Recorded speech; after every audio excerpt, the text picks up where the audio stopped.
Non-fatal strangulation is a really common part of sexual assault and one that people often don't talk about. It often occurs within an intimate partner violence setting. So we're really concerned about it as a marker for ongoing risk. We know that not everyone wants to leave a relationship, and that's okay, but everyone deserves to be safe. So non-fatal strangulation is really defined by any external compression of the neck and the structures within it. And that line between non-fatal and fatal is really just a question of time and pressure. There's many different ways that non-fatal strangulation can occur. It can be due to manual compression with 1 or 2 hands.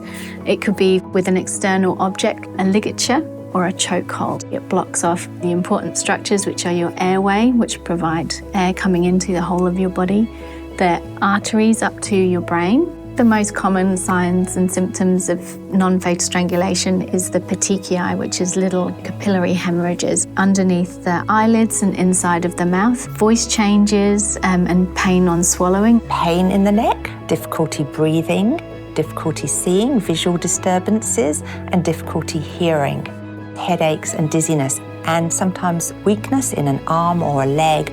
They might feel that both their short and long-term memory are affected, or symptoms may be constant or episodic.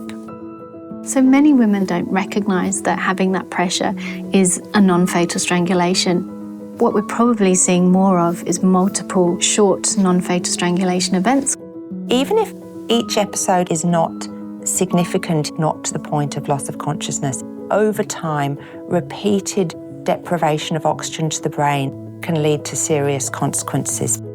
If after having any pressure applied to your neck, you develop any signs or symptoms, anything odd or out of the ordinary, like inability to speak properly, inability to think clearly, that still could be related to non-fatal strangulation. So please present to the emergency department, whether it be 2 days later or a week later, come and get checked out. We have 24-hour security. We are open, we are safe, and we can link into many different services.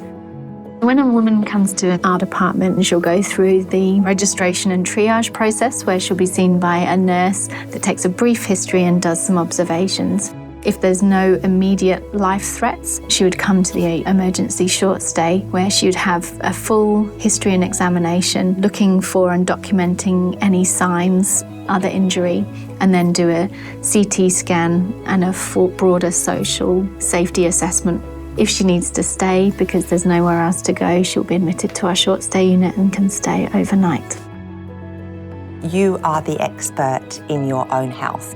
And if things don't feel right, please seek help. Sometimes that does mean going back more than once, but keep trying because health services are there for you. They're there to support you and look after you and meet your health needs. They're safe and confidential.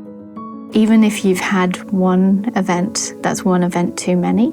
The health impacts are pretty rare but serious, but it's more what it means for you and your family.